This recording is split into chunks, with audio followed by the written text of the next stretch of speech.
आजको कथा अलि डिफ्रेन्ट छ। कन्भेन्सनल थर्ड वर्ल्ड नर्डको इन्भेन्सन गर्ने अनि हँसाउने फर्मेट भन्दा अलि फरक छ। यो कथा पनि इन्जिनियर कुमारकै हो, या भनौँ यो कथा इन्जिनियर कुमारको एउटा इन्भेन्सनको हो जुन उहाँले 4 वर्ष अगाडि बनाउनु भएको थियो। तर एउटा इन्सिडेन्ट घट्यो, या भनौँ एउटा एक्सिडेन्ट, जसले इन्जिनियर कुमारलाई एउटा इन्ट्रेस्टिङ स्टोरी पनि दियो र मनमा अलिकति हेभिनेस पनि। त्यो पल याद गर्दाखेरि उनी भन्छन्, मलाई सजिलो चाहिँ हुँदैन। कथा सुन्दै जाँदाखेरि हामी पनि यो कुरामा एग्री चाहिँ गर्न सक्छौँ है कि त्यो इन्सिडेन्ट साँच्चीको राम्रो चाहिँ थिएन। तर एउटा कुरामा हामी सबै सहमत चाहिँ हुन सक्छौँ कि केही कुरा अलिअलि जान्दैमा इरेस्पोन्सिबल भएर र करेक्ट रिस्क एसेसमेन्ट नगरिकन केही कुरा बनाउँदा त्यो कुरा डेडलीसम्म हुनसक्छ। And by deadly, I mean literally. This guy is literally responsible for frying 25 chickens. जब उनले बनाएको एग इन्क्युबेटरले माल फङ्सन गर्यो। यो कथा हो 4 वर्ष अगाडिको र यसको बारेमा इन्जिनियरको आफैले भन्नुहुन्छ। म बेज है, म भन्न सक्छु। सो गाइस, त्यो स्टोरीलाई एक्सप्लेन गर्दा चाहिँ म एउटा फार्ममै आएको छु। अलिअलि डर पनि लागिरहेछ मलाई। सो एक्चुअली भएको चाहिँ के थियो भन्दा आजभन्दा 4 वर्ष अगाडि मेरो साथी अभिषेकले चाहिँ उसको मामा र माइजूको फार्मको लागि चाहिँ इन्क्युबेटर बनाउन सकिन्छ त भनेर मलाई सोध्यो। अब मैले पनि 2 वर्ष जति भएको थियो इलेक्ट्रोनिक्स गरेको, अनि फर्स्ट इयरमा थिएँ, सिक्न नि पाउँछु मैले भन्ने सोचेर उसलाई सक्छु भन्ने। इन्जिनियर कुमारले बनाउन सक्छु त भने, तर इन्क्युबेटरको धेरै आइडिया भने उहाँलाई थिएन। त्यसैले गुगलमा गई इन्क्युबेटर कसरी बनाउने भनेर उहाँले रिसर्च गर्न थाल्नुभयो, जसमा मेन चाहिँ 37 डिग्री सेल्सियसमा टेम्परेचर मेन्टेन हुन पर्ने रहेछ भन्ने थाहा पाए। अनि अझै इन्ट्रेस्ट देखाउँदै उहाँले विभिन्न किसिमको फेसबुक पेजहरूलाई लाइक गर्न थाल्नुभयो, जस्तै कि भैँसी पालन, कुखुरा पालन, र त्यो पेजेसबाट डिफ्रेन्ट किसिमको नोटिफिकेसन आउन थाल्यो। यो चाहिँ इन्जिनियर कुमारले बनाउनु भएको प्रिभियस इन्क्युबेटरको सर्किट हो।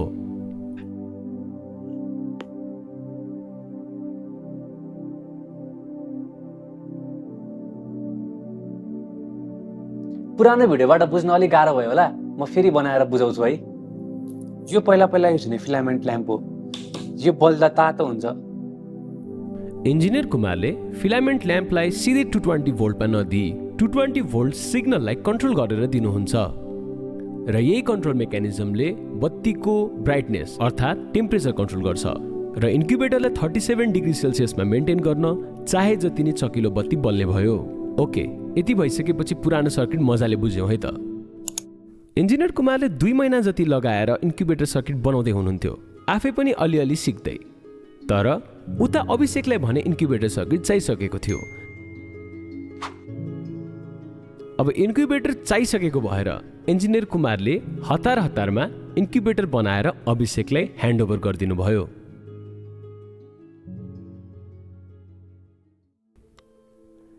इन्जिनियर कुमारले अभिषेकलाई इन्क्युबेटर दिनुभएको 25 दिन पनि भइसक्यो। तर अभिषेकको अचानक एउटा मेसेज आउँछ, इन्क्युबेटर माल फङ्सन गरेर 25 वटा चल्ला त मर्यो भनेर।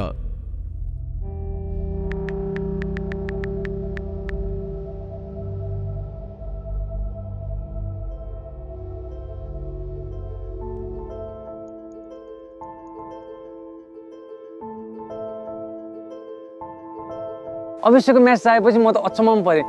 माइजूले त त्यो इन्क्युबेटरलाई चाइनिज इन्भर्टरमा जोडिदिनु भएछ, फेरि मैले चाइनिज इन्भर्टरमा टेस्ट नै गरेको थिइनँ, अनि टेम्परेचर त बढे गरेर 60 डिग्री पुगेर सबै चल्लाहरू नै फ्राई भएर मरेछ। एकछिन हाम्रो स्टोरी अगाडि बढ्न यो प्रब्लम बुझ्न आवश्यक छ। त्यसैले यो प्रब्लम बुझौँ है। इन्जिनियर कुमारको पुरानो इन्क्युबेटरलाई हाम्रो घरको मेन्समा जोड्दा त मजाले काम गरिरहेको थियो। फिलामेन्ट ल्याम्पको ब्राइटनेस र टेम्परेचर मजाले कन्ट्रोल भइरहेको थियो। तर जब यसलाई चाइनिज इन्भर्टरमा जोडियो, फिलामेन्ट ल्याम्प त अन मात्र भइरह्यो।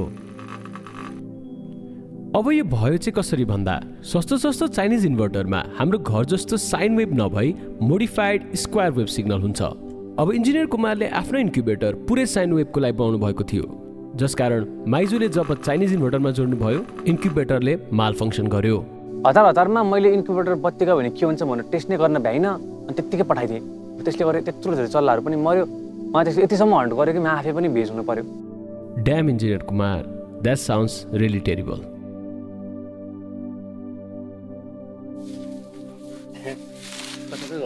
सोचेको थियो,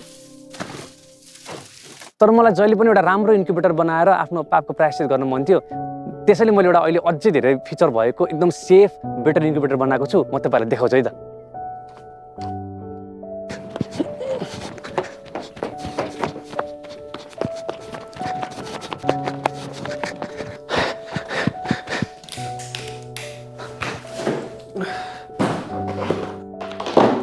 यो मैले बनाएको इन्क्युबेटर हो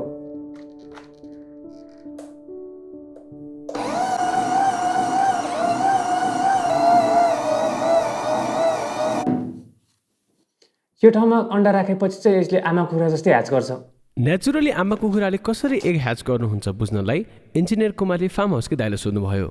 अब उसलाई अन्डा पुगिसक्यो अब बच्चा कोराउनु पर्छ भन्ने उसलाई थाहा भएपछि ऊ आफै क्यार क्यार क्यार गरेर कराउनु थाल्छ अनि हामीले थाहा पाउनुपर्छ त्यो कुखुराले यो पोथीले अब बच्चा कोराउने बेला भएछ ओथारो खोज्यो भने थाहा पाएर हामीले उसलाई ओथारो दिने हुन्छ।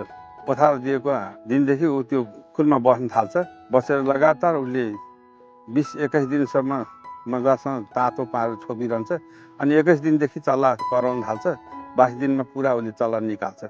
प्रायः 24 घन्टा मध्ये खाना निस्किन्छ यो 20 मिनट आधी घन्टा 1 घन्टा कोही 1 घन्टासम्म यसो बाहिर रमाउँछ अनि खोर्सेर खाएर हिँड्छ त्यसपछि पानी सानी खाएर फेरि आफ्नो ठाउँमा फर्किन्छ त्यो गुडमा गएर फेरि तातो दिन थाल्छ त्यो तातो नसेमा त ऊ फेरि पुनः त्यहाँ गएर बसिसकेको हुन्छ। उसले सम्पूर्ण समय जब ऊ ओथारोभित्र त्यहाँ अन्डा माथि बसेपछि उसले त्यो आफ्नो चुच्चोले अथवा खुट्टाले त्यो खरखर घुमाएर वरिपरि फर्केर आफू पनि घुमेर त्यो सबै अन्डाहरूलाई उसले चलाइरहेको हुन्छ अनि जसले गर्दाखेरि सबै ठाउँमा सम्पूर्ण अन्डाको भागहरूमा तातो पुगोस् भनेर उसले थाहा हुन्छ। हरेक दिन घुमाउँछ हामी पुरानो घरमा सुत्दाखेरि नजिकै सुत्दाखेरि त्यो त खरखर गरेको हामी आवाज थाहा पाइरहेछौँ। दाइले दिनुभएको यो इन्फर्मेसनबाट हामीले हाम्रो इन्क्युबेटरमा पनि बेसिकली दुईटा कुरा चाहिँ हाल्नै पर्ने देखियो। नम्बर 1 आमाको कुखुराले अन्डालाई अलमोस्ट 24 आवर्स नै वहाँ बनाउनुहुन्छ। त्यसै गरी हामीले हाम्रो इन्क्युबेटरमा 37 डिग्री सेल्सियसको टेम्परेचर मेन्टेन गर्नलाई नाइक्रोम वायर र फ्यान युज गर्छौँ। नम्बर 2 दाइले भनेअनुसार आमाको कुखुराले अन्डालाई चलाउने र हिटलाई नर्मली सबै ठाउँमा डिस्ट्रिब्युट गर्ने काम गर्नुहुन्छ।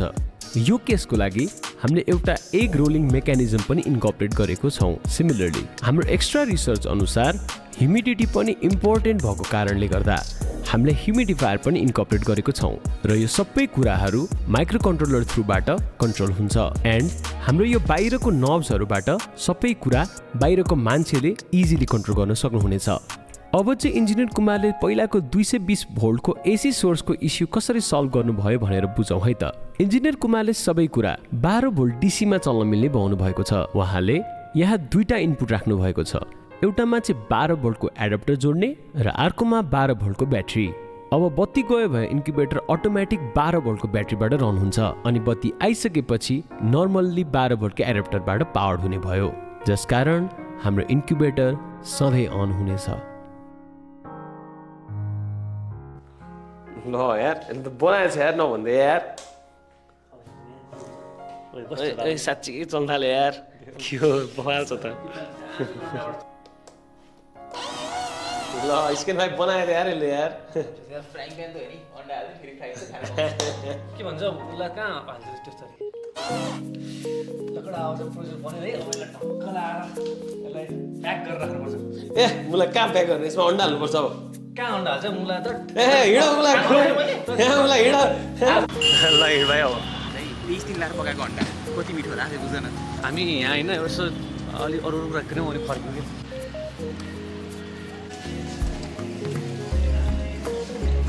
अस्ट्रिचको अन्डा छैन यहाँ अन्डा जाउँ बाबु यता आउन जाउँ त्यसलाई लिन्छ हाक त्यसलाई अन्डा नहालौँ या नहालौँ पिस मलाई खानु बरु बिस्कुट चाहिँ खाउँ न कस्तो मिठो हुन्छ।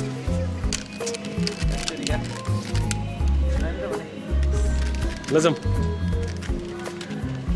यस अन्डा चाहिँ किन्यो होइन अब 30 दिनपछि हेरौँ यसको के हुन्छ। यसलाई नहालौँ यो तिमी खाऊ ल ल योबाट नै हो ल छोपिदिउँ न त